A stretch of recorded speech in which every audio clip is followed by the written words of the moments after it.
The Frozen North, episode 50, a massively effective episode.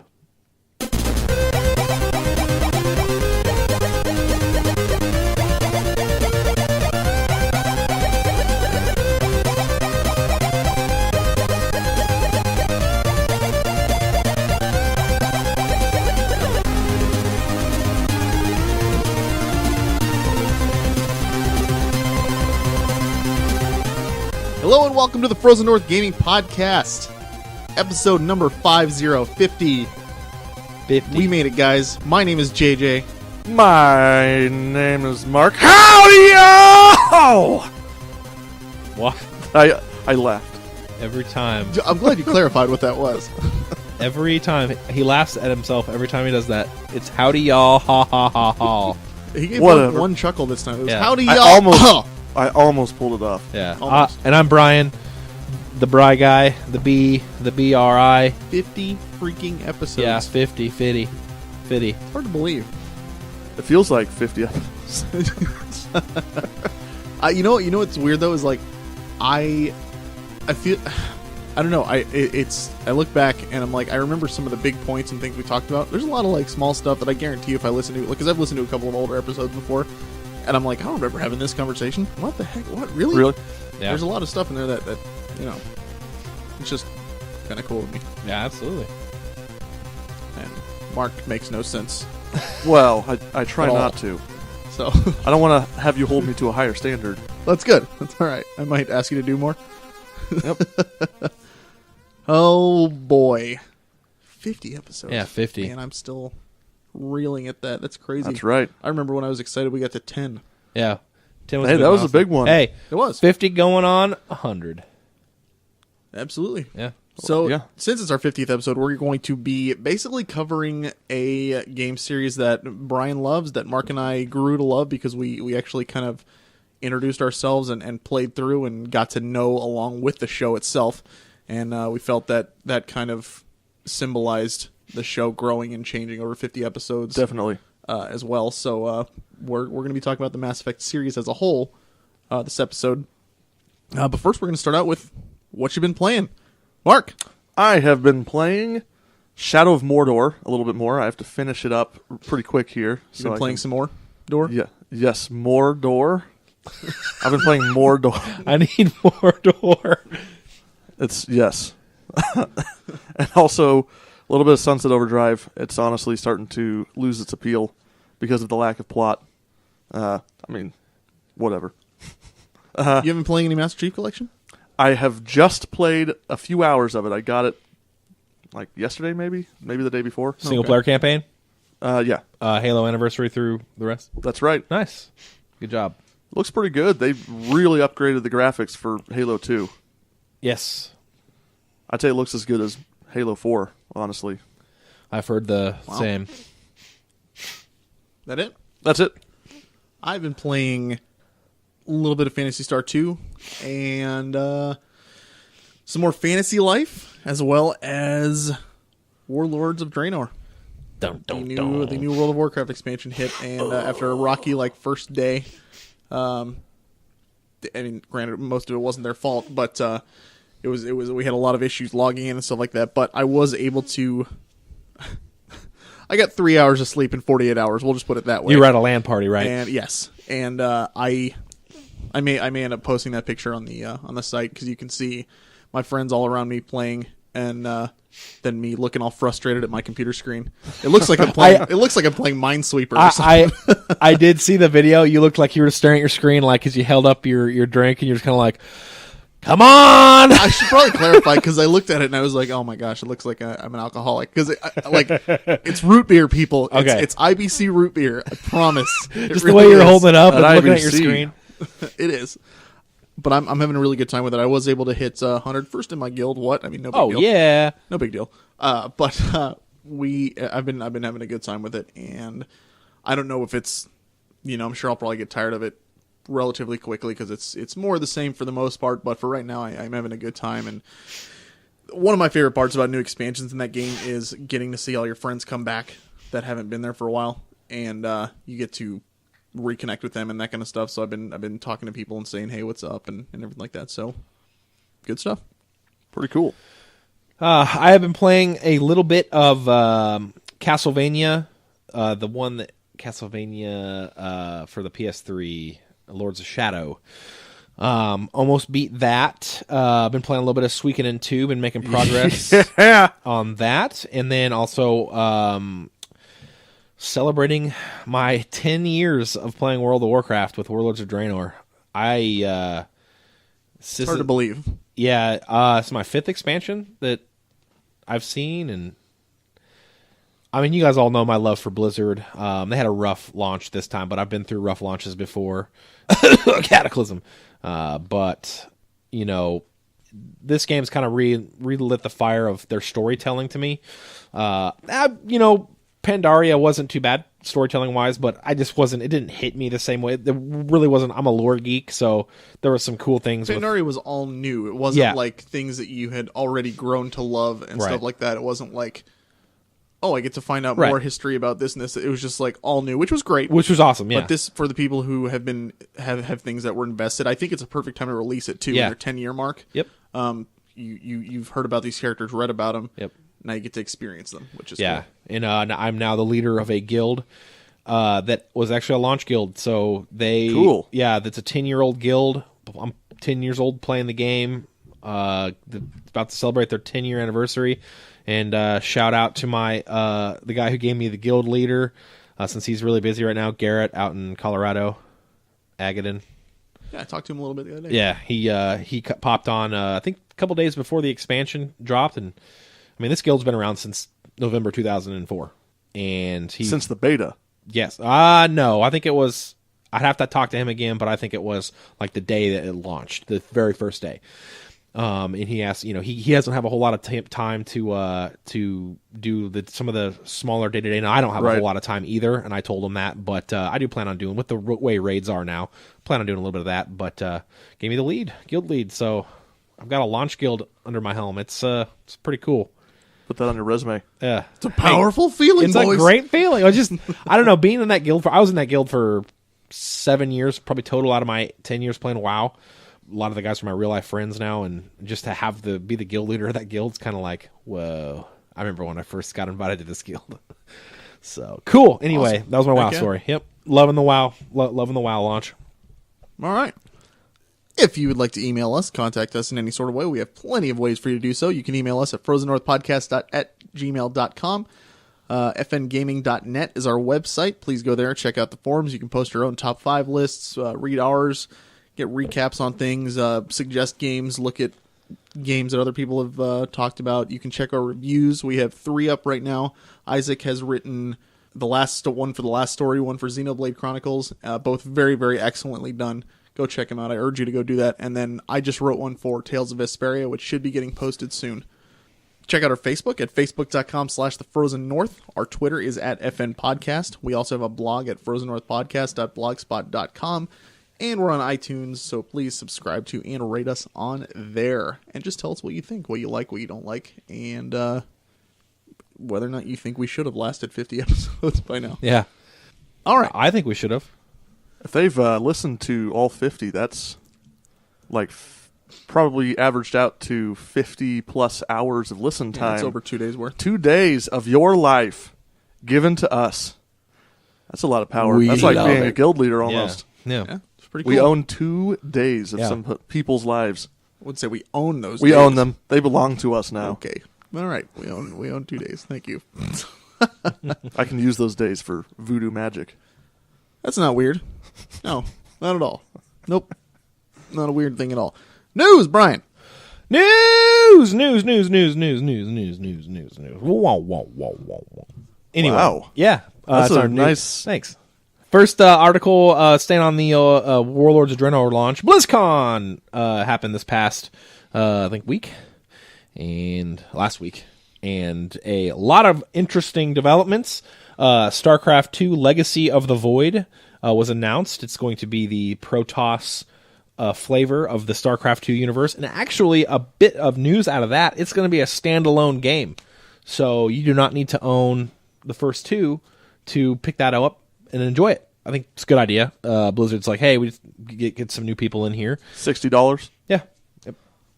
that, and obviously a lot of hoopla with the Warlords of Draenor launch. Came out with a cool documentary, basically celebrating 10 years of World of Warcraft. This cool game called Overwatch was announced. The more I look at it, the more incredible it looks, to be honest with you, if they can keep the class variants. Did you guys see the trailers to Overwatch? Oh yeah, absolutely. Just the all the different variety of flavor of characters you can play. It's a very Team Fortress-esque type of game with different roles being played, but it's a Blizzard game, so I imagine if they come out with it, it's going to be high quality.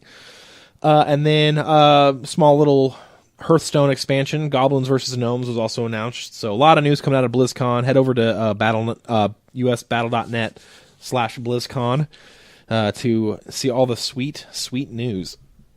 A little Pokemon news. The Delta episode is revealed for the Pokemon Omega Ruby and Alpha Sapphire. Apparently this is going to be a standalone story that was not seen in the original versions of Ruby and Sapphire.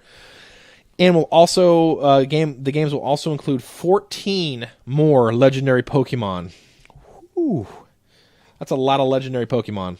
And then apparently the Delta episode will actually explore the history of the Han region, or Han region. I don't know how you pronounce that. Hoenn? Yeah.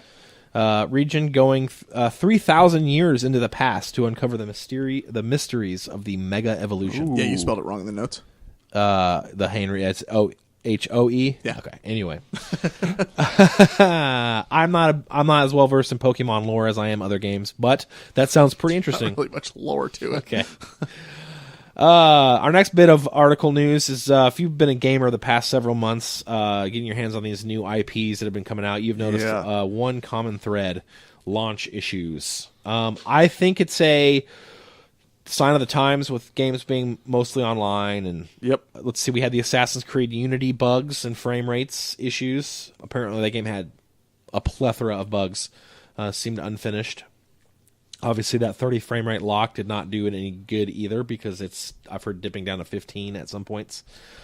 Everybody's probably aware of the Halo Master Chief Collection matchmaking disaster. I think that's still ongoing at this point.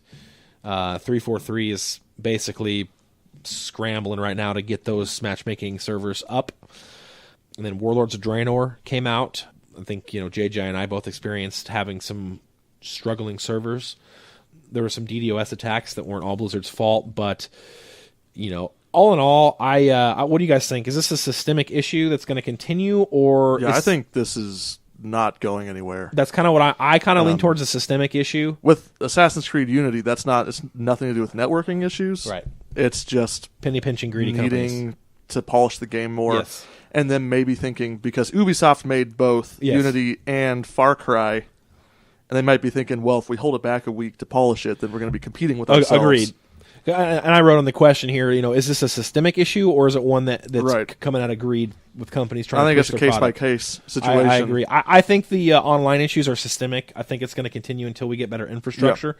But a lot more issues than I can remember of launches. I know there have been disaster launches in the past, but this has kind of been like one after the other, just bam, bam, bam. To the people that are all bent out of shape about how Google's handling their Nexus 6 launch, just look at video games. Yeah. Sometimes you should hold things back a little bit and fix your problems before you upset all your customers. Don't release it till it's done, But yeah, I just noticed a lot of that issues going on, so figured it was big news. The next article is actually a little bit of a good news, like a wow factor. Valkyria Chronicles jumps to the top of Steam charts on its first day. Very cool. Outpacing. This is a 2008 PlayStation 3 title that just got ported to PC. It outpaced heavyweights like Call of Duty Advanced Warfare. Think of that. Football Manager 2015. I know that's like what, but it's an extraordinarily popular game on Steam. And then Assassin's Creed Unity, which launched the same day. So this 2008 PlayStation 3 title just outpaced tons of games. Yeah. Make sure that we're clear on this, though. This is just Steam. This isn't like they're not Steam. Outpacing sales on Call of Duty from everything. This is just Steam on the PC. But the fact that it's doing better than Advanced Warfare. That's got to be some healthy sales, though. Oh yeah, absolutely. Absolutely. As soon as I saw this, I was like, Whoa. The markets for this, people keep talking about how either A, JRPGs are dying, Right. or B, nobody likes them, and it's like, obviously it's not the case. Yeah. You got this, you got You're right. Bravely Default. I mean, people are getting hyped over Final Fantasy 15. It's like, no, they're here and they're strong. Like, come on. Yeah. I mean, it's kind of stunning when you see a 2008 PlayStation and 3 title drop on Steam and just basically get Definitely. gobbled up. You're like, whoa. But pretty exciting. I hope companies take a look at that and release Weekend in So we've got like 2 Cinderella stories now for JRPGs still having a great market. Absolutely. And hopefully that means they'll give us more Yeah. JRPGs. I hope. And actually bring them over here. I hope you're watching, Konami. Yeah. I was just about to say, I hope this really just makes Konami put Suikoden 2 on this PlayStation. Yeah. Put Suikoden 2 on the PlayStation Network and then start designing Suikoden 6. Yes. Just like make it mirror image of Suikoden 4. Nope. Don't do that. All right, in our last article to stay with our Just the transportation aspect. Ouch. just to stay with our theme of the show, our last one's a bit of Mass Effect news. It's about the new Mass Effect game. The story is going to be helmed by Halo 4 lead writer Chris. I think it's Schierf. Was Halo 4 story good? Because I've never played it. It was a good story. It didn't feel like Halo the way the other ones did. But it was a good little. still? It almost felt more like a JRPG. It was a Awesome. little bit larger than life, Yeah. but it wasn't bad. Yeah. Well, on November 7th, a.k.a. in 7 Day, they made a bunch of Mass Effect 4, kind of like who's doing what.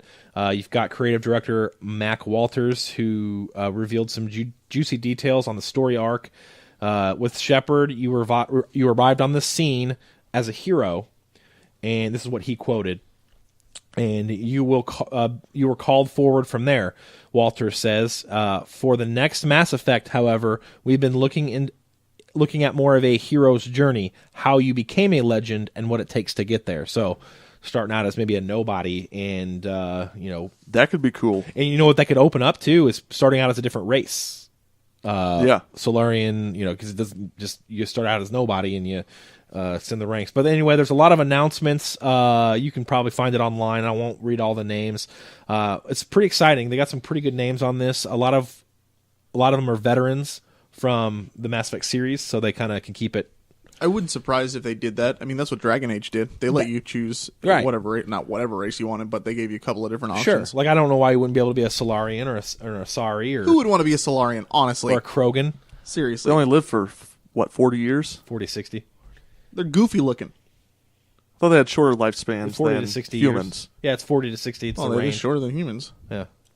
I think True. 60's on the very... 60 is like 60 to 70 is a Is average what? lifespan for humans, right? No, humans No. are 82. Is it 80 now? Yeah. Is it all the way up to 80? Okay. Yeah. It's going up. Well, dude. this shows how much And I know about in the Mass Effect universe, I imagine it'd be higher than that. Yeah. That's true. Good point. With With Mass medical Effect technology. level medicine, they probably live to like 150. I or think something. when they say 40 to 60, I think they mean that like 60-year-old Solarian is like Unlikely. 120-year-old human. You know what I mean? gotcha. Yeah. All right. That it for news? I think that's it, guys. Let's dive in. Okay, moving on. We are, as we said, talking about the Mass Effect Trilogy today. This does not include the new game that's coming out eventually, Mass Effect 4. This is just the Shepard Trilogy that has already been out and is established. Good old Shepard. Shepard Commander. Like I said, we've been around for 50 episodes now, and this is a series that Mark and I both got into and beat as the show was progressing. Yeah. And we feel that it just really symbolizes, the show and how we've kind of grown to like doing this. We grew to love the Mass Effect series as well. Definitely. Brian, why don't you give us a quick rundown of the plot? Okay. I'm not really going to hit much details because honestly, as you guys all know, there's tons of plots that you could change that could be different. My plot could be different than Mark's plot. You could be a female shep, fem shep, male shep, do the bad stuff, do the good stuff. So I'll put it to you this way. The game comes to you. You are Commander Shepard. You have a past, so you are already well known in the universe.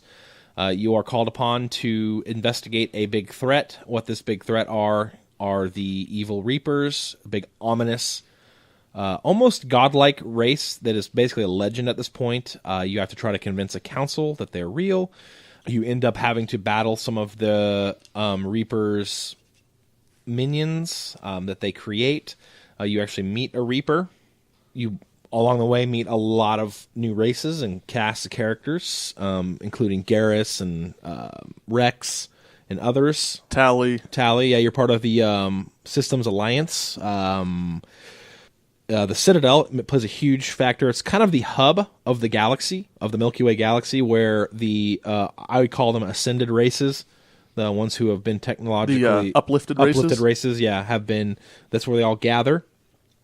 You end up having to fight a race called the Collectors, who seemingly abduct people while joining a, I guess I would call it a precarious faction known as Cerberus. They do some pretty gray area type things where you kind of your morals are kind of tested.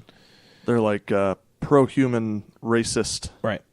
Active political group. Yep. It all culminates in a Reaper invasion of the galaxy, and because humans have, I guess you're throughout your game, I'm not gonna give away any spoilers, but humanity kind of shows itself as a very, very real threat to the Reapers, so they focus a lot of their attention on Earth. So you get a nice opening scene in the third game with a nice little Reaper invasion. And it all culminates with a controversial ending, which I won't even go into because you got to play the games, guys. That's right. They're fantastic. But that's kind of an overview of the story. Basically, there's an ominous threat where there's a sentient robot species that is basically wiping out the galaxy's life. So, and you got to go thwart them as Commander Shepard. Well, all right then. Mm-hmm. We're going to be doing our top 5 list based on the Mass Effect series, obviously. We are doing our top 5 reasons that we love Mass Effect. Yep. Let's see what we got here. Who wants to start? Mark. I'll start. My number 5 reason why I love the Mass Effect series is the Normandy. The Normandy is the ship that Commander Shepard takes over in the first game. I believe he receives it once he gets his Spectre status. From Admiral Akbar. Not Hackett. Oh, God, I can't remember. It's not Hackett, it's Admiral Deep Voice. Admiral Deep Voice. So Admiral Deep Voice gives you the Normandy, which is a human ship. It's an experimental ship, and it's an experimental human collaboration with Turian ship. Right. So it's very advanced for a human ship. Yep. And the reason I love this in the series is because when you're behind the helm of that ship, you just feel like a force to be reckoned with. Yeah. You don't feel like you're going in unequipped. You feel like you're going to go make a huge difference. And I don't know. I said this before we started recording. To me, the Normandy is my castle. Yes. It does. It feels like you're home. You get your whole cast of characters in there. In some of the games, you get to upgrade it, spend money on it. It almost feels like a separate character. Exactly. Yeah. It's its own character, really. Yeah. I mean, that's not a stretch of the imagination. Which is why the beginning of the second game is so tough. Right. Yeah. So that's my number 5. Yeah. Good choice. All right. My number 5 is the cast of characters. Honestly, the characters are great. I would have put this higher up on my list. The reason I didn't was because there are a few that I am not a big fan of.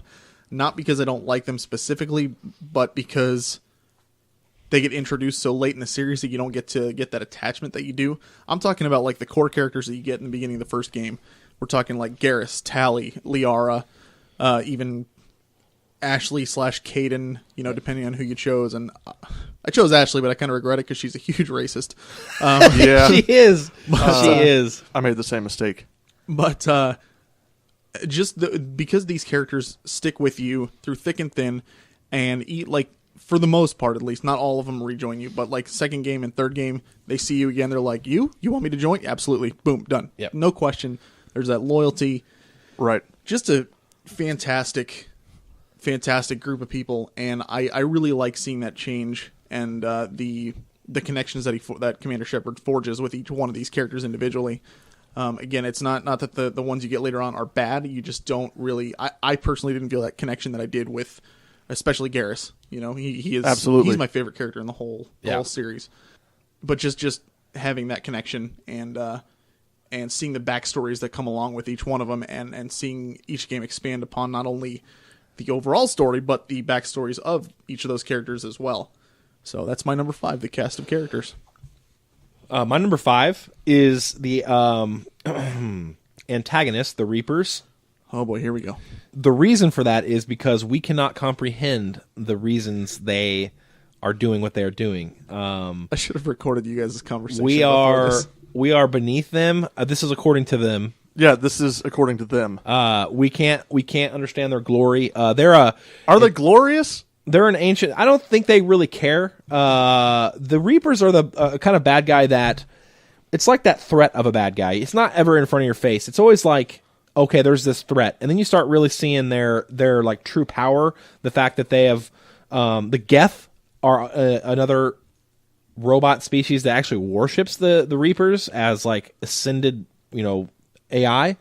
So you get this sense of like, oh man, okay, this thing's bad, and then you at the end of the first game you end up having to fight a Reaper. I'm not going to tell you who that Reaper is, but it takes an entire fleet of 2 different armies to take it down, and that was just one of the many armies that the Reapers are. You find out they're sleeping out in dark space. What dark space is the void between galaxies. So if you can imagine, a galaxy is pretty vast. This space out there in dark space is even more vast because it's basically nothingness until you get to another galaxy. And that's where they stay and hibernate. So you're like, okay, this is definitely something that we aren't ready for. And you uncover more and more, and you realize that we do not understand. We cannot comprehend their glory. Meh. So they're my number 5. I'm okay with the Reapers. What they're doing, what their goals are, how powerful they are. You just hate smug robots. You just hate smug robots. I just didn't like when Sovereign talked to Commander Shepard and was like, "Oh man, what we're doing is so complicated. You can't even understand it." But he's talking to Commander Shepard. Why are you even talking to him if it's too complicated for him? If he's so below you that he's not a threat at all, and what you're saying is so complicated he'll never comprehend it, why even talk to him? But clearly Brian just talked about him, so he understands them. Exactly. Brian understands what they're doing. Apparently Brian is smarter than Commander Shepard. Correct. I'm smug. I'm a smug robot. There you have it. Basically, moral of the story is Mark hates... If you're a robot and you think you know a lot, don't tell to Mark, because he will be mad at you. Well, if you know something that's so complicated I can't possibly comprehend it, talking to me is just wasting your breath. Well, anyway, Reapers are my number 5 because they're glorious. Great enemy. I will say one thing that I thought was cool. If you've ever seen Stargate Atlantis, the Wraith, the show is mediocre. It's okay, but I really liked Stargate so much that I had to watch them all. Yeah. But the Wraith, when you first start into the series, they're portrayed as like this big bad enemy, and you're freaking out, and everybody's scared of them, and they're just this horrible enemy. And I promise I'm going somewhere with this. Mm-hmm.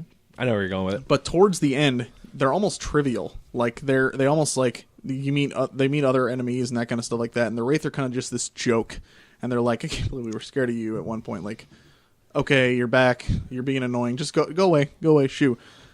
The same thing kind of happens in Mass Effect with the Reapers, as far as like they're brought up every 2 seconds. They're this impending doom, but it never really gets trivialized. It never gets to the point where you're like, oh my gosh, seriously, we're talking about the stupid Reapers again. Right. Like, you always feel like this is it. Like, if they come after us, we're screwed. Yeah. Right. Like, there's nothing. Well, I think they did do. themselves a favor by pitting you against the Council, who is constantly saying, "Are we really talking about the Reapers again?" So that's true. They've got you invested in. That's a good point. Yeah. Wanting people to believe in the Reapers. So. Yeah, absolutely. And that's a good way to say it. Yeah, the Reapers they're a fantastic enemy to like. Not necessarily be a working antagonist, but be like that like mysterious in the background antagonist that you know about, but it's just like you don't know what's happening. Not that mysterious. Number 5. What they were doing, according to them, they are. Yeah, or mysterious. Or mysterious. Complicated. You don't understand. You wouldn't understand. You want to kill everything? You don't get it. Stop. It's really complicated. Okay, it's just if it goes without saying, it goes without saying. Oh boy, good stuff. If you have to say it. Your hatred of smug robots continues. All right. Fair enough. Moving on. Mark and I have the exact same number 4. It's the best number 4. It is the best number 4. It is the time warp. Not that there is Absolutely. time travel in this game, but it's basically because both you and I experienced this. Yes. On definitely on the second game. Third one I did, just not as much. There are parts. Correct. But you're playing. You think you're playing for half hour, 45 minutes, and then all of a sudden 4 hours have gone by. Yep. And it's like, whoa. There are lots of games you play where you play for an hour or two and you feel like, man, that was kind of fun, but I feel like I'm done for now. I'm going to go do something else. But with Mass Effect, you don't feel that. Nope. Especially the second one. With the second one, you can play all day and feel great about it and just want to keep going. Absolutely. Yeah. We commented on that when we did the review. It was mind-boggling, like how much time had passed and how little I felt I'd accomplished. Not in a bad way, because I was like, I've done so much today. Yeah. I really haven't done that much, though. Wow. I think I beat the game in like 4 sessions. The third one. Yeah. Oh, wow. It's not bad. It took me like maybe a week or so. Yeah, it's a 40-hour game. So it's just, I think that's such a cool thing to experience in a game. I think it's Absolutely. I think it's a marking of a good game when you can just lose yourself and be like, "Whoa!" And it doesn't happen very often. No. Getting in that zone. Do you guys think it has a lot to do with pacing? I honestly do. I do. I think when a game doesn't pace right, you can get fatigued. Mm-hmm. And I think if a great example of that would be The Witcher. yes, If that game had been better paced pacing. better, Yeah, and been just more of a streamlined experience Correct. that you experience joy when you're playing. and I think the second game we bring up a good point about that pacing in games. It was like you had a mission where there's action nonstop. You're just like things are blowing up, and then you have this like respite of okay, let's decompress what just happened on that Let's mission. go talk to everyone. Yeah, let's go find out like where everybody's at. Let's go get some more intel, and then kind of almost self-inflicted pacing where it's like okay, I'm gonna take a break, decompress, breathe, go back to another mission, just boom, boom, boom, boom, boom, and then you're off again. It's really well done, I think. Definitely. All right. Brian, number 4. My number 4 is the diversity of species. Like, you just think about, like, all the different species in that. You had the Hanar, which were, like... They're pretty awesome. Floating jellyfish and each of them had a different... We talked about this at the beginning of the podcast. Every race had huge flaws. Like, that's... anybody can make a species look different, Yeah. but it's hard to make every species have like a fatal flaw. The Turians were a warlike, almost ancient samurai type culture that almost valued war over, life and honor. Yeah. You had the Solarians who were too smart for their own good, who did morally questionable things because they were a means to an end type of race, very calculating, very cold.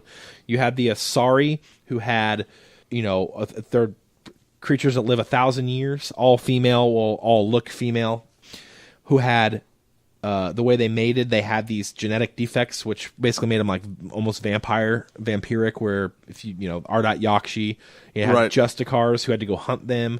You had Elcor who couldn't convey emotion, so they had to speak. Elcor are the best. I want to be an Elcor. Yeah, you had in to Mass Effect 4. Oh boy. Abate. Very angry. Why? Aggressively, I'm going to stop you. Exactly. Like, yeah, they were big lumbering beasts from a heavy gravity world, so they were big, had 4 legs, and couldn't convey emotion like normal beings, so they had to say what they were emoting. Just think about all the species. You have the Evolus, these little, fat, little suited, merchants. Just fantastic, and they all kind of meshed well. You believed that this galaxy came together on the Citadel and was working out its coexistence. Just a very well done, I guess, symphony of species. They did a really good job of disguising any kind of recognizable ethnicities that were inspiring different characters. Absolutely. Like some sci-fi universes, it's like, wait, that's just that ethnicity. Correct. But with this, it's much better. Yes, absolutely. So cast of characters or diversity of species. Spoilers. Is my 4th. Sorry. So Mark, number 3. My number 3 is the choices. Yes. This game is all about choice. Am I right, Brian? Oh, All about that choice. About that choice. All about choice. Everything you do in the game is choice. Well, for the most part. Yeah. They took away some choices with like how complicated my loadout is in the second two games, but whatever. Talking about plot though, every conversation you get into breaks out into a conversation tree, and it's not just okay. So some games will give you a conversation tree where you can try every possible choice on there, and it's just to get different information. Correct. And you just skip it because you don't feel like dealing with it. But with this, it's all about how you're approaching situations, and you don't get a redo. No, it's you Like, say it. And you say it. Like in one situation, you're coming down an elevator in the Citadel, and there's a reporter waiting for you, and she starts asking you really difficult questions, and she's clearly trying to make an attack piece on you. You don't get any redos, Mark? Well, Oh, you don't get easy redos. You have to go replay stuff. We'll talk about that later. Yeah. But no, so this reporter's waiting for you, and you got to decide how you're going to deal with her. You can be suave, you can be matter of fact, you can be aggressive and try and like talk her down, and it escalates really quickly, and You punch her. you can end up punching her. And then later on in the game, you'll be like riding an elevator, and you'll hear them talking about your outburst. They'll Yes. be playing quotes that you said out of context Yep. and making it sound like you were saying horrible things. It's just incredible. They Fox News you. Right, they Fox News you. Yeah. And it's stuff like that happening all the time. You can try and talk down people who are doing bad stuff so that you don't have to deal with them in a violent way, or you can just be a total jerk. And they're never like I've noticed that a lot of the choices are never like easy choices. They're never like murder 1,000 people or save the day. Like it's always like okay, save the day, but this group of people dies. Well, it's not, You know what I mean? to Like me, this isn't a plus or a minus. it is a It's cause just- and effect. It's not broken down in like good and evil. Right. It's broken down in like Cause and effect. smooth and aggressive, Correct. more than anything, or just matter of fact. Yeah, A it's lot of very times cause and I go effect. It's matter not of fact. It's not like oh this is a good action, this is an evil action. It's literally Right. here's a way to get to this means, here's a way to get to this means. And it permeates the entire game. Yes. It's not just the trivial stuff like how a report on the news is going to sound. It's Well- also trying to get like different tribes They made the of Krogan to get along with each other so they don't massacre each other. and I haven't understood why other games haven't emulated this yet, but they literally made it so the choices you made in the first game affect the second game, Right. affect the third game. It Well, permeates the reason throughout they the don't do it series. very often is because It's probably just- pretty it creates complicated. Yeah, an unmanageable amount of branches that Correct. they have to address. yeah, it's true. But choice. Choice. Choice. That's a choice. All right. My choice for number 3, see that segue? Nice. Is the universe. The backstory, the settings, it's just so very well fleshed out and everything. Like, the overall story of the game is nothing really new. It's nothing we haven't seen before in any sci-fi video game or movie or anything like that. It's, the names and places are different, but honestly, it's the same thing we've seen 1,000 times. The typical sci-fi. Tropes. Ancient race comes back to devastate everything, and you need to stop it, blah, blah, blah.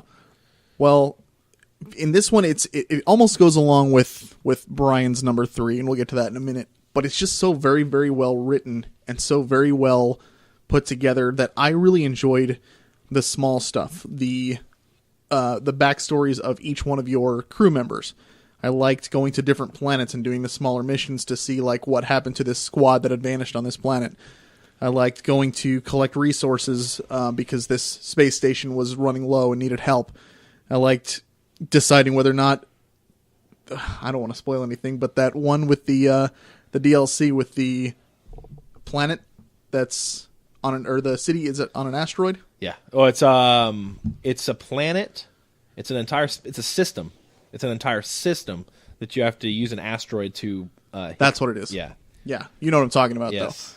I mean, it's just the side stuff that really, really got to me, and the setting is just so rich. You could literally feel yourself living in that world, and I mean, you could ignore the main plot of the game for the most part and still have tons of stuff to do. Absolutely. And I think that's one of my favorite parts about it.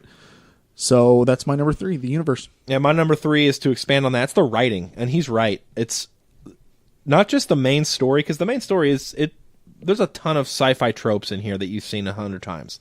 Yeah. But it's the little stuff, like all these little tiny conversations you have with random people in the world are all well thought out. All the crew members feel extremely fleshed out and varied. All this different story arcs, the loyalty missions, how it all ends up coalescing in the end to become there's some DLC that I played that I actually got, like, you get like choked up. It's called The Citadel. It's in the third game. I think it's the last DLC they came out with. If you have ever loved Mass Effect, go back and play it right before you finish the final mission. The Citadel is basically just all fluff. You walk around. You basically are getting ready for a party at your house.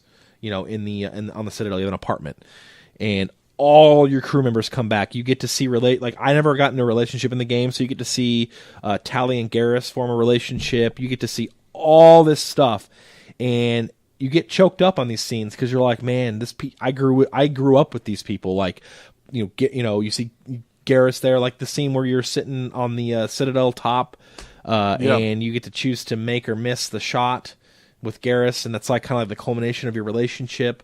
Man, like just all that writing, and then at the very end when you're walking to go do the final mission, and you get to talk to everybody one more time. Yep. Just all this stuff coalesced into this like game, and you just feel so personally connected to. And honestly, finally, the writing, just being able to, like Mark said, to branch all these choices and kind of keep it semi-coherent all the way through is pretty impressive. So writing is my number 3. Good on you, BioWare. Show enough. And I want to just make it clear, not that I thought the overall story was bad. No, it just wasn't anything nothing spectacularly new. That's all. Right. It really is. This game is all about the little stuff. I agree with that. It's not the details of the story; it's how well it's written. Yeah, it's the nuances. Yep. All right. So that brings us to number 2. Yep. Yes. Number 2, Mark. My number 2 is the Garrus. The Garrus. The Garrus. Garrus, man. What's his last name? Varkarian. That was funny. That was freaky. Varkarian. Garrus Vakarian. You must not like him that much. What? Garrus Vakarian. What race was he? He was a Turian. Okay, thank you. I was going to say Solarian, but I figured you wouldn't think I was joking. Gotcha. And he'd accuse me of trying to recover from Garrus Vakarian, the Turian. I knew what you were planning. Man, Garrus is just a special character. From the first time you meet him to the last scene of the game, it's just the ultimate bromance. Absolutely. Better than any bromance movie. He's the definition of loyalty. Yep. Yeah. He never questions you. He's there. He's always doing exactly what you need at the right moment to save your ass. Calibrations? Well, I think those calibrations are important.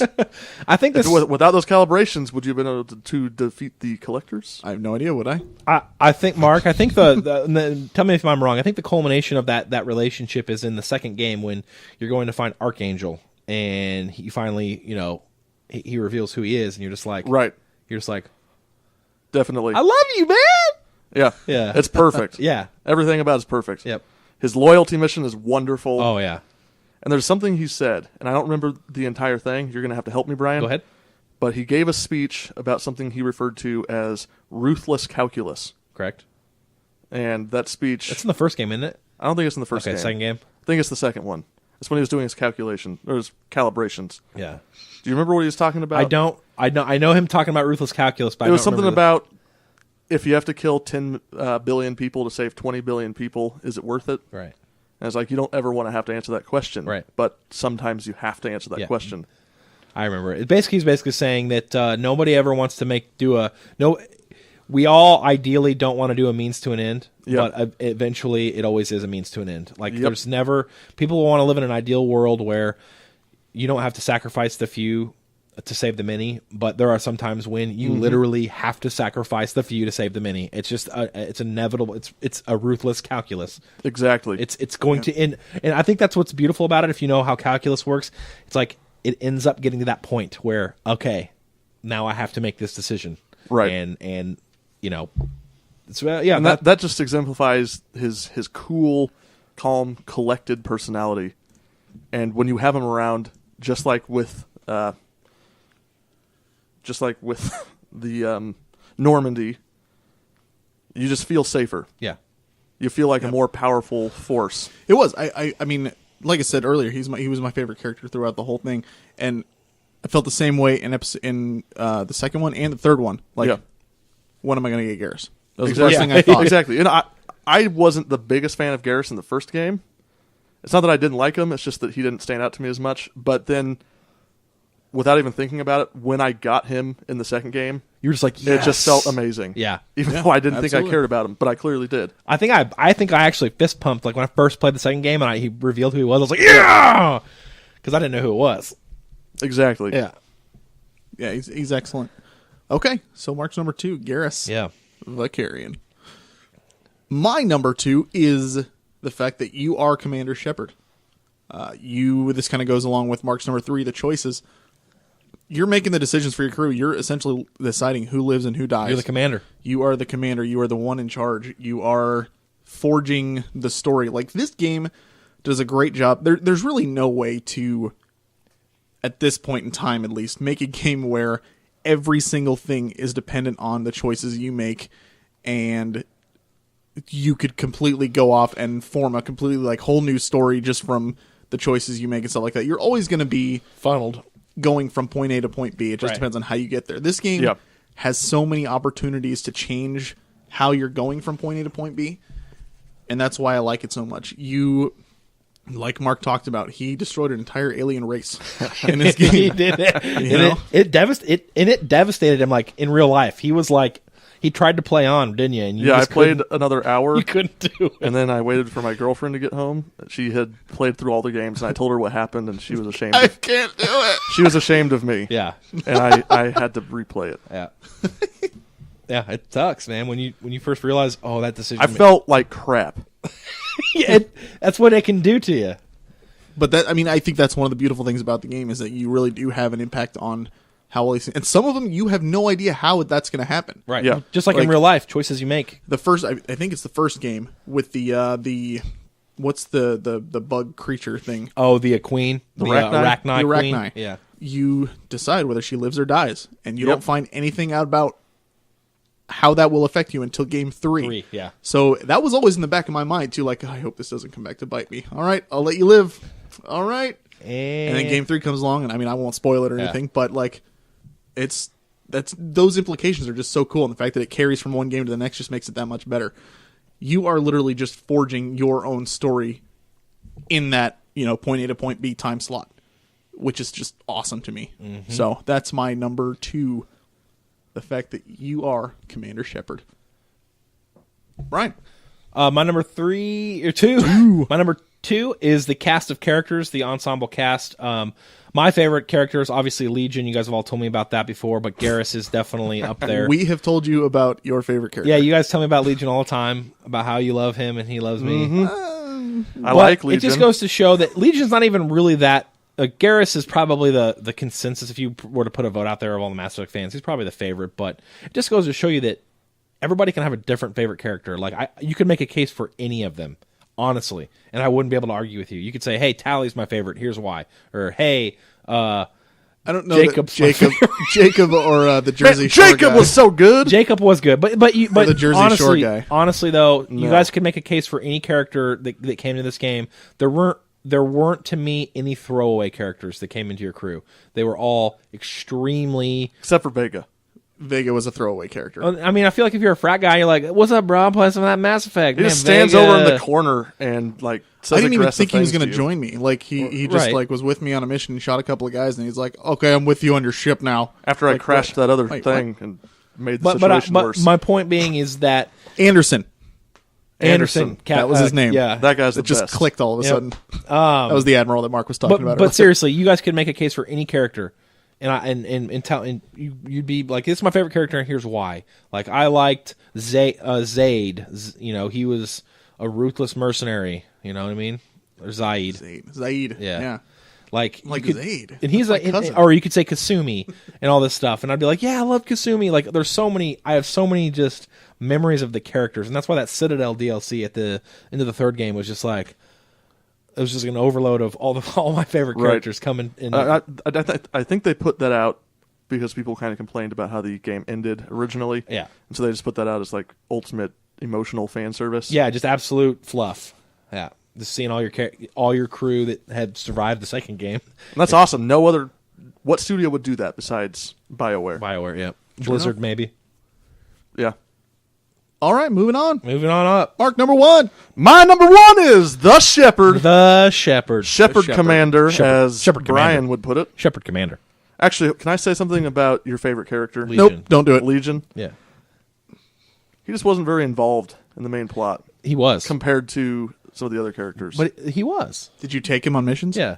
Well, That's what I'm see? saying. See? That's what I'm saying. Like, Whatever. your story is predicated on who you took. I took Legion on every mission because he had the most value to me. Because first of all, he's a robot, so if he needs to do something that's true. You know what I mean? Yeah, I took Edie on a lot of my missions And she instead was of him. Yeah.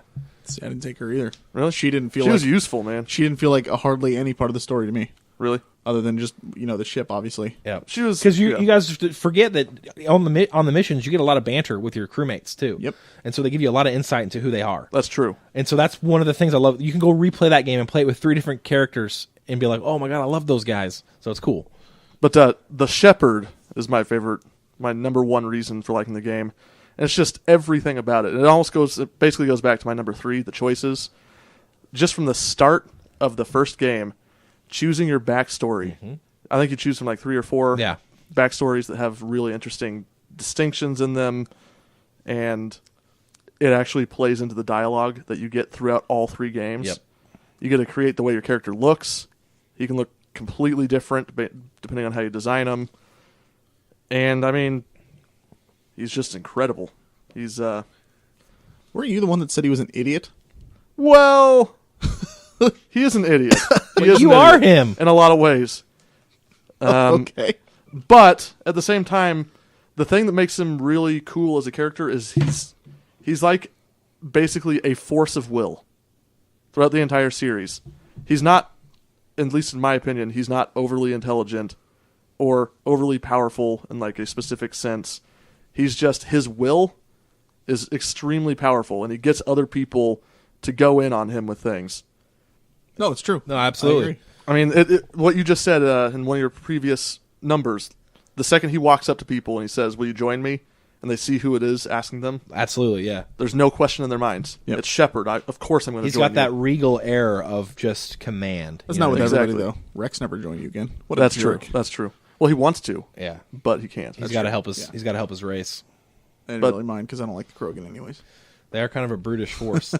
You play as this character that makes you feel powerful, and you fly around in a spaceship that makes you feel powerful with a cast of characters along with you who all make you feel powerful. And you just feel like you're out there to make a difference in the universe and that you're the only one who can. Yep. Absolutely. Gives you a real sense of like power. Yeah. True enough.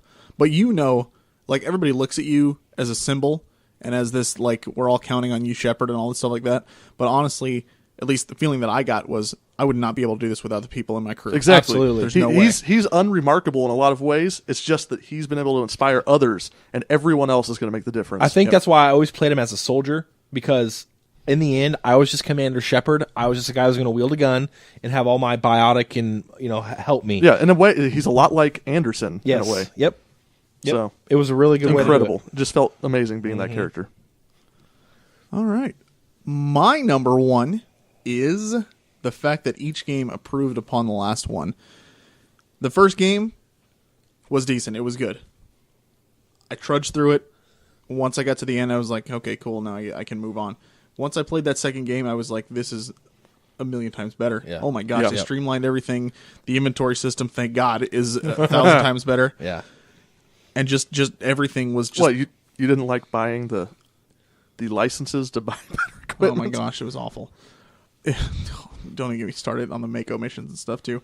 But anyway, the simple fact that yes, each game got better than the last one. Now, my favorite game in the series was 2, Yeah. but I think that's because it was. I think I mentioned this before, that it was such a departure from the first one that I really loved the improvements that it made, and I was like, man, this is such a huge leap forward that they've grown as a company. They've Yeah. really stepped up their game.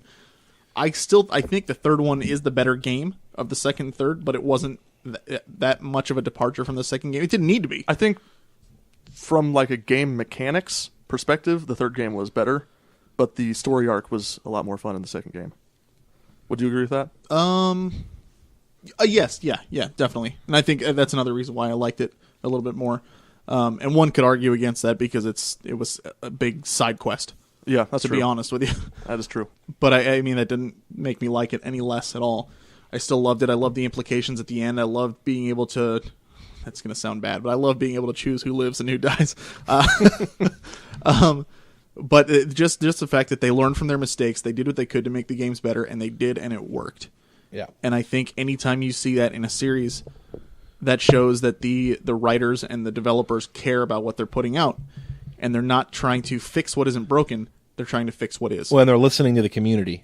I mean, that Correct. you don't get that many improvements without pouring through, all kinds of community people saying, "Hey, this Exactly. wasn't really good." So that shows the companies like, "Hey, Right. we're here to make games Heck, for you." We all talk bad about EA, but they completely revamped the ending to the game, to the third game, when people complained. And they put out DLC to give people that emotional fan service Yep. that they wanted. Yep. I mean, it really is just. I can't stress enough. If anybody out there was like me when I first tried to play this, I was like, "Oh, I heard about Mass Effect. I heard it's interesting. Cool. I'll try the first one."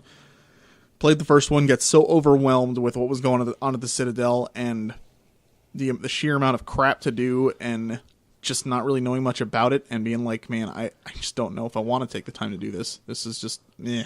So I stopped. Right. If anybody has been in that situation and still might be, play it, get through it, and go to the second one. If Absolutely. it's really that bad, just start with the second 'Cause one. that, Then that happened to me too. I hit a bug on the moon mission, and I was just like, I'm done playing this. yeah. And now it's one of my favorite game series. Yeah. Do not let that deter you, because when you get to the second and third game, it's such a 180. It really, really is spectacular. I can't stress that enough. So give it a chance. Treat yourself. Yep. Just even if you're into the high fantasy stuff like I am, this is a major departure from what I'm used to and what I really like to play, and I absolutely adore it. I still do. So that's my number one. Nice. And then to wrap it up, my number one is just the entire thing all packaged in one, the universe. There's the Star Wars universe, there's the Star Trek universe, there's the Stargate universe, there's the Battlestar Galactica universe, and now there's the Mass Effect universe. Like they have crafted something that, which in my mind it holds up with all the other any sci-fi universe out there. Name one. It doesn't matter, movie, that is how well they crafted a universe. It just feels organic. It feels like I want to live in that universe, like minus the Reapers and all the threats and all that stuff. And the Rachni, those are scary. Right. And the Geth are scary. And there's a lot of scary things. But that universe is like, man, like I never understood why. Like I like Star Wars. I like Star Trek. I like Battlestar Galactica. But I never like really was like gravitated to them. And I never understood how people could be like so into it. And then I played Mass Effect and I was like, oh, okay. Because like that's what it feels like to just have a universe grab you. So what BioWare constructed with this universe is phenomenal. Agreed. That was my number 3. Yep. Okay. So there we have it. The top 5 reasons we love Mass Effect, and you should too. Yeah. Thanks, Mark. Words of inspiration. Yeah, Mark. All right. Alrighty. We're going to do a quick roundtable on the series as well. So basically, we're going to go over 3 things. First, we're going to talk about what we think the Mass Effect trilogy could have done better. The next is what we would like to see in the next game that's coming out, Mass Effect 4, or whatever it's going to be called. And then lasting impressions of the series and that kind of stuff. So we'll go ahead and get started with, what do we think the Mass Effect trilogy could have done better? When they say that you're going to this ancient temple that nobody's been in for over like 10,000 years, and the entrance is just on the side of a highway, they shouldn't have done that. You remember Yeah, you I do complaining remember about that. Yeah. They could have done that better. Yeah. Was that the first game? That was the third game, I Third think. game? The weren't the Reapers attacking? It was the third one. Oh, Yeah. on you're gonna on go summon Tachanka. the giant Yeah, on Tachanka. thing. Yeah, yep, the giant worm. It didn't get uncovered, though, until everything got blown to hell. True. Until So- the bridge got like artificially damaged, and they said they couldn't continue, but then they just drove down the side anyway and Right. continued. If I had to, I talked a little bit about this before. If there was something that I could change, it would be that they would go a little bit more in depth into the biotics. Yeah. I feel like they were the whole biotic scene and all that stuff was just basically BioWare looking at the game and saying, like, how can we put magic in our game somehow? Definitely. and they just shoehorned that in. There's no Because they had come from doing all the Star Wars stuff, sure, and they wanted to have something like that in their universe. which is fine. I'm not saying it doesn't have a place there. I'm Right. just saying I wish there was a little bit more to explain its place there. It's kind of just like mentioned and then like forget about it. Exactly. It's there, but forget about it. It's like you can move stuff with your mind. Blah blah blah. Leave it at that. And then Gives you all of a sudden- migraines. That's all. Maybe it's the Reapers. They created it. They're like irrelevant. Doesn't matter. You wouldn't Yeah. understand. Too Irrelevant. complicated. It's too complicated. Just biotics are there. But I would really like to see some more history into that and just kind of flesh that out a little bit more. Because like I said, it just feels a little shoehorned in Yeah. right now. Yeah, there were a lot of like little things that they could have added. I would have liked to have seen maybe like loyalty missions lasting. I know this is being greedy, but loyalty missions maybe lasting like a couple missions rather than just one. Maybe a two-parter. Like, okay, I was so intrigued to go to Tally's fleet ship. Yeah. Her fleet of ships, and you only get one mission there, True. and you don't really get to see a whole lot of it. So, I think they didn't have the luxury. and you're right. Because, And like I said, I mean, JJ said that he got kind of impatient in the second game because he felt like he was just doing side missions when clearly the world was in danger. But you might have said that more so for the third game, actually, now that I'm thinking about it. Yeah, it was the third one. But Yeah, The second the one, second one- I honestly had a blast. I think, and I shouldn't be talking about this because that's the next question, but I think a future Mass Effect game could definitely have that luxury. yes. If it's more of a rags to riches, start to finish kind of game. It was like, and I get what they had to do. It was just always such a like going to the Geth Collective, like those ships. When he says, hey, Legion, why don't there any windows? And he's like, windows are structural, weaknesses, and Yeah.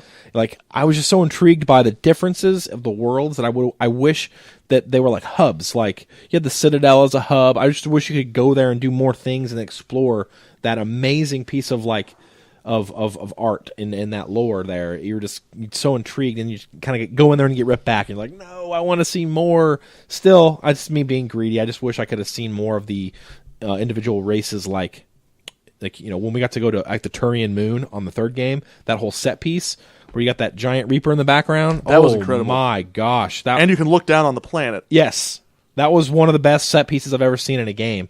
That's kind of what I wanted. Like I want to see these cultures more closely than going down on Tuchanka, for an example. That was a great, set of missions on that one planet. I wanted that more for other characters, but like I said, I'm being. I was greedy. kind of bummed that we didn't get to explore the culture of the Hanar. Right. And That's- the who are the ones that have to say their emotions out loud? Elcor. The Elcor. Yeah. I'd love to see some more in-depth main plot kind of stuff with them. Agreed. Yep, but like I said, that's getting greedy. True. I know they already had chock full of content. Something I would have wanted to see. Codexes are fine, but you make a good point. Like, wish they would be in games more. Like, show a way to present the codexes without having to go to a menu and go to. At least you didn't have to log on to the website. You're right.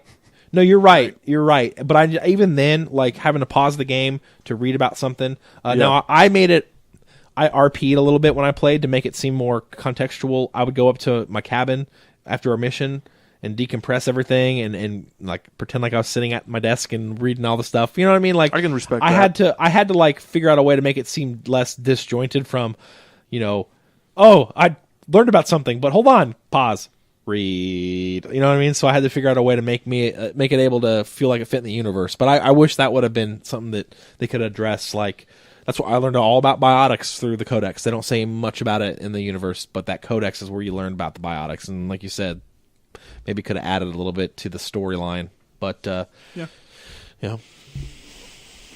Another issue that I had that I would have liked to have seen a little more streamlined, and this would probably just go along with what you said about fleshing out everything.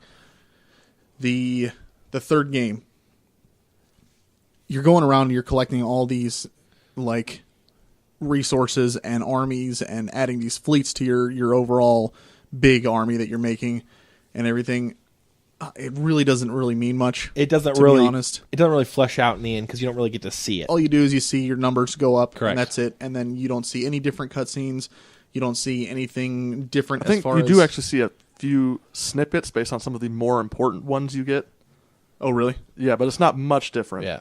But like you're getting like a sniper team from this far off planet, Yeah, or exactly. you're getting like an infiltration team from this other planet, or They could have done more to flesh that out. I know, agree it's with you like- completely. let me. They could have made like a mini RTS or something inside of there, Yes. or something like that, which would have been cool. Yep. You're like, okay, you've got all these units available to you.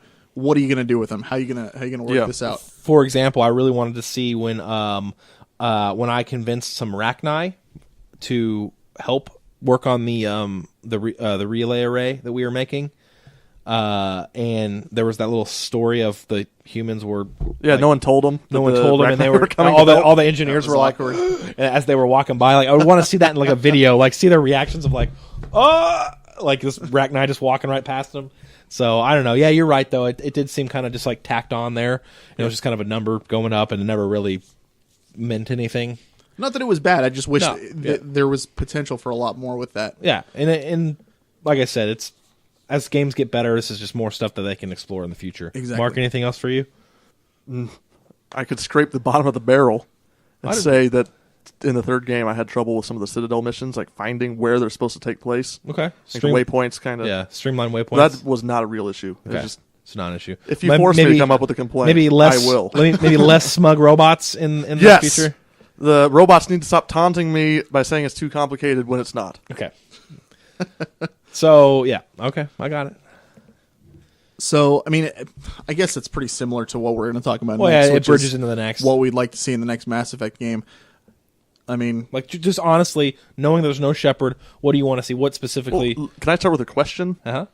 Should they try to recreate the magic of the first three or do something brand new? I want them to do something new. Like you don't need to.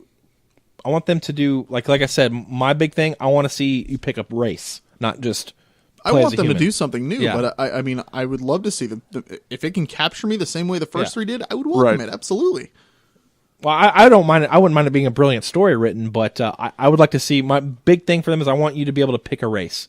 I want them to have maybe I'm not going to be greedy. No, I agree. Maybe 3 or 4 and write stories for each one, and you get to pick which one you want to be. Maybe make a Krogan, a Turian, a human, and a Sari. Well, I guess what I'm thinking is, do you think that the stakes are going to be as high in the new game? Is it going to be the end So of you want the sentient life? You in want the universe? stakes to be aside. Well, Well, I don't know if I want. Maybe it would be better if the stakes were more down to earth. Well, it's funny that the universe is billions and billions and billions of years old, and Yeah. and the Reapers had only been doing it for a couple of billion years. So True. There's so much out there, and that's only in our galaxy. There are billions and billions of galaxies, But I imagine they're there. going to want to keep it grounded Sure. in the familiar parts of the universe. right? And there's tons of threats out there. That is an issue, though. How are they going to capture that same amount of threat? I would like to see some decent multiplayer options, and I wouldn't be surprised if we did. Like you're playing as your character, Mm-hmm. you've got your team, you're going in to do a mission, you're on a planet, you're starting it, and then all of a sudden somebody else logs on one of your on your friends list Yeah. and says, "Need some help?" They pop in as one of your party members. You That'd guys be are cool. going through together, That would be cool. Yeah, know? Yeah. That's actually an excellent idea. It and would I work could really see well. them doing that as Yeah. well. Because you have varied races, varied looks, and that'd be awesome. Actually, Yeah. I wouldn't mind that at all. I did like their multiplayer in the third game, where it was co-op multiplayer, much like what's it in Halo Horde, where you fight Oh, against. yeah, I know what you're talking about, where it's just endless streams Yeah. of enemies. Yeah, Don't know what they call it. I think it's called Horde, but I thought that was really fun, and it actually affected your story too. So You know what would be kind of cool is how you have all these games where like if you've got somebody on your friends list, their character will show up in your game somehow and do something like that. Yeah. If like somebody from your friends list ended up being a character on your ship, and like you could interact with them, obviously it would be all like majorly scripted, and it would just Yeah. depend on who they were and stuff like that. But if you've got this other race that this other person created, that'd be this awesome. other character on your ship as a playable party member, I think that'd be cool as hell. Yeah, That would be cool. I'd like to see maybe ship construction in this one too, just to go along the lines of pick your race. Maybe get a say in a little bit how your ship looks. So you're just looking for a little more Yeah. I mean, customization. they did a great job of customizing the story as it is, but maybe make it because look at this. The thing about it is they've crafted this universe now, so this is a well known universe. Yeah. So you can really sandbox the crap out of this next game and make yeah. it feel really good. Like make planets just hubs. Go, hey, let's go to the Turian home planet.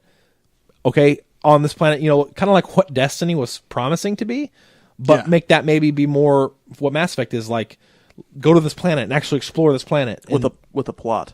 With a plot, yes. Have they said as far as like, are they making another trilogy, or they're gonna? This is not gonna be the last Mass Effect game. They said that already. Because I think it'd be cool if they did like one sandbox game. And then just keep adding. And then keep it by itself. Right. That way you can do what you want. You can basically have all the fun you want, do everything you want in there, and then make a separate trilogy on top of that.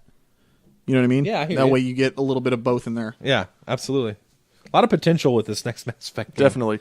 And really what you said in the news has me excited that it's going to start. It's unlike choosing your backstory the way you do in Mass Effect 1. Yep. You're going to make your backstory. Living the backstory. Yes. That could be extremely cool. Absolutely. And like I said, that's why I think there's going to be choosable races, because that starts the slate completely clean. Yeah. So you can have start as this race and get this story. You know what I mean? So I think I'm pretty excited for it.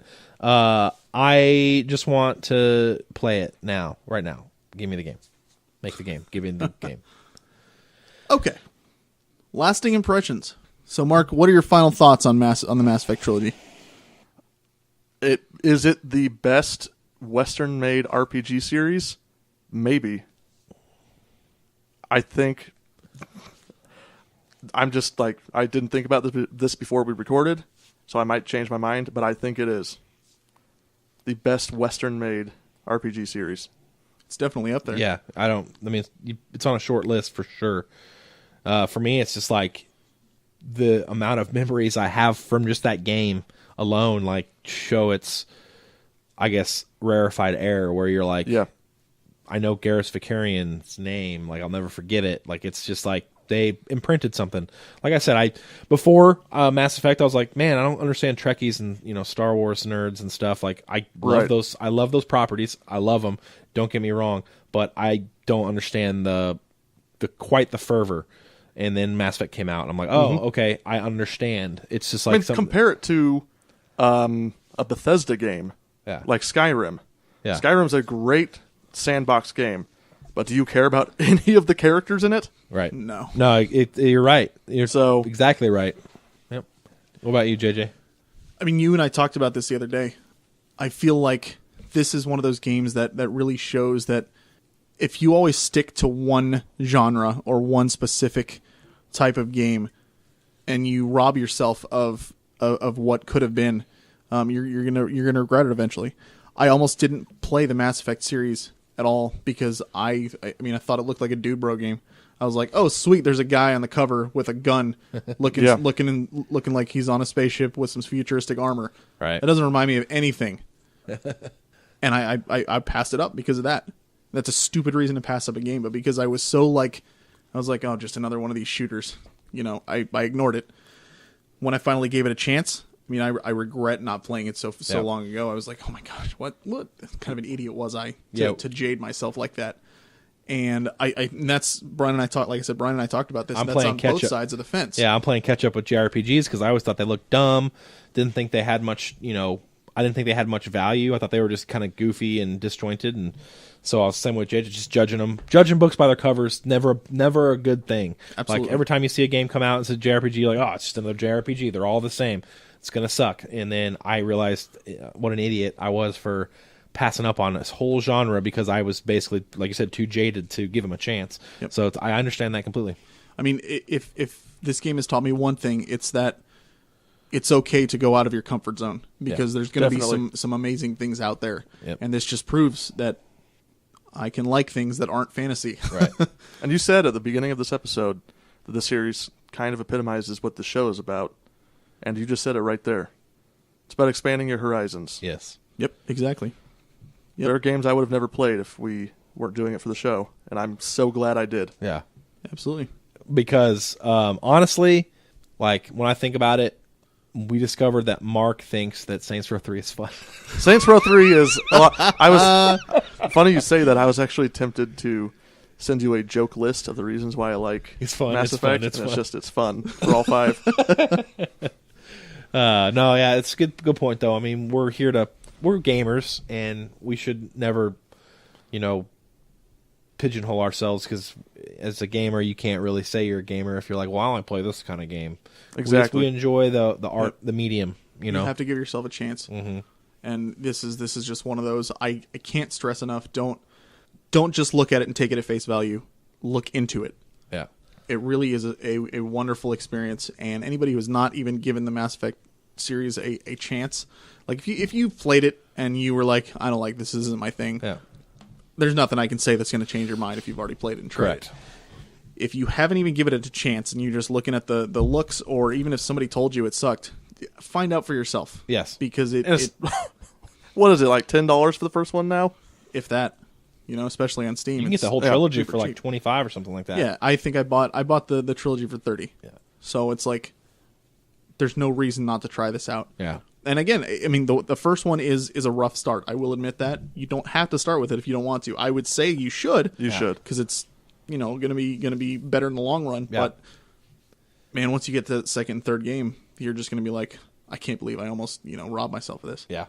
So play it if you have not. I sincerely mean that. Anybody have anything else to say about it? it's awesome. Yeah.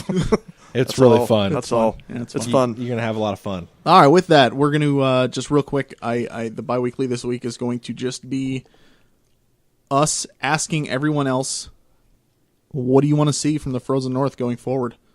And that could be anything. It could be another suggestion for the YouTube channel that we're eventually doing. It could be something for the show. You want us to kick Mark off? Whatever. Just tell us. I'd understand. I wouldn't. I mean, it's been 50 episodes, and I can't thank the people who have supported us enough so far. It's been a crazy ride, and we're, I have no intention of stopping anytime soon. We've had plenty of weeks where we felt burnout, and we just powered through it and went through it. I couldn't be here without these guys helping me out and without everybody listening, and it's amazing. It 50, really 50 is episodes. good. So yeah, 50. I still can't believe that. That's just such a crazy number. Yeah. Here's the 50 more. 50 more. Absolutely. So yeah, just if you have anything that you would like to see improvement wise, let us know. And if you'd like to email me at how massively effective this episode was, please do. All right. Anybody have anything else? Nope. Negatory. All right. Again, thank you so much for a wonderful 50 episodes over a year now. We own 2 days of your life. We own 2 days of your life. Absolutely.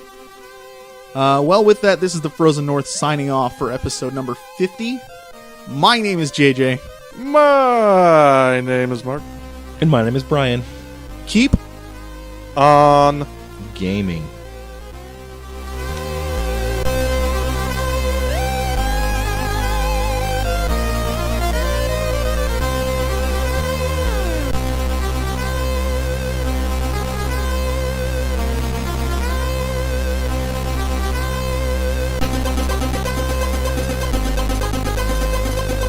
Our theme song was made available through the Creative Commons Attribution license by Ziphoid. The song title is Radical Fanfare.